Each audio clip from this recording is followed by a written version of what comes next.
యొక్క హక్కును కాపాడడానికి మా ప్రాణాలనైనా పణంగా పెట్టి పోరాటం చేస్తామని చెప్పించిన మాట చేయాలని. మీకేం ప్రాబ్లము? మీరెందుకు అడ్డుపడతాండ్రు? ఎస్, ఇవాళ అడుగుతా ఉన్నా నేను. 1400 కోట్లు ఇవాళ బీఆర్ఎస్ పార్టీ అకౌంట్లు ఉన్నాయి కదా.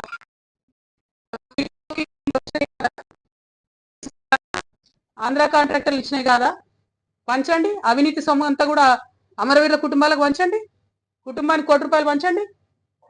రండి, పంచిన తర్వాత అప్పుడు గ్రౌండ్లకు రండి, నాతో సమానంగా ప్రజల మధ్యలోకి వచ్చి నిలబడండి.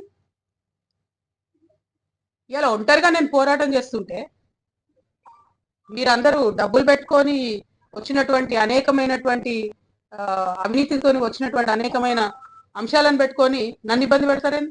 నిన్నగాక మొన్న కేటీఆర్ గారు ఒక పేపర్ కొన్నారు. 128 కోట్లు, దాదాపుగా అంతే 188, 188 కోట్లతోని పయనీర్ అని ఇంగ్లీష్ పేపర్ కొన్నాడు ఆయన. అంటే ఇక తెలుగులో ఆడిన అబద్ధాలు జాడదు అన్నట్టు ఇప్పుడు ఇంగ్లీష్లో కూడా అబద్ధాలు ఆడతారు అన్నట్టు. I'm appealing to everybody, Pioneer paper is now been bought by BRS. So please don't trust that paper.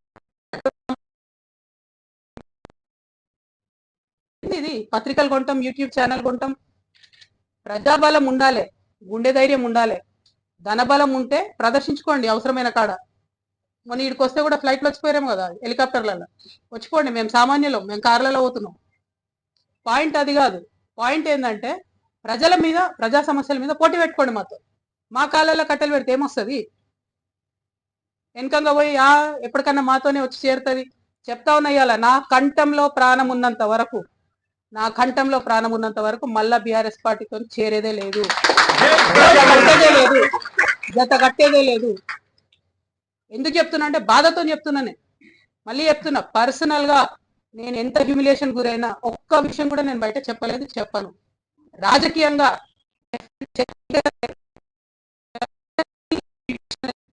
80,000 కోట్ల తెలంగాణ ప్రజల ఆస్తులు ఎవడబ్బా సొమ్ము ఇచ్చింది? ఎవరు? హరీష్ రావు గారు, కేటీఆర్ గారు కాదా? ఫీనిక్స్ అనే సంస్థను పెంచి పోషించింది, కాపాడింది.